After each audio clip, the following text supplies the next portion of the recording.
ஆவணி வந்தது புண்ணிய சதுர்த்தி நாளும் பிறந்ததம்மா அதிகாலை முதலே மனையில் மங்கள மேளம் ஒலிக்குதம்மா கஜமுகனின் வரவை காண குடும்பம் வாசலில் கூடுதம்மா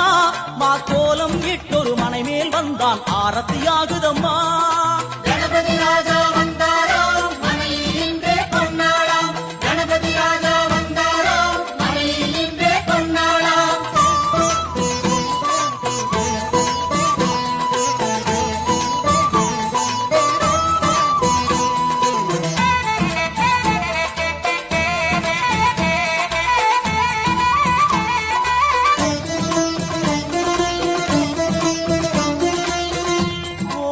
விநாயகா துர்கா விநாயகா பீமச்சண்ட விநாயகா தேகரி விநாயகா உத்கண்ட விநாயகா பாசபாணி விநாயகா கர்ப்ப விநாயகா சித்தி விநாயகா லம்போதர விநாயகா கூடதன்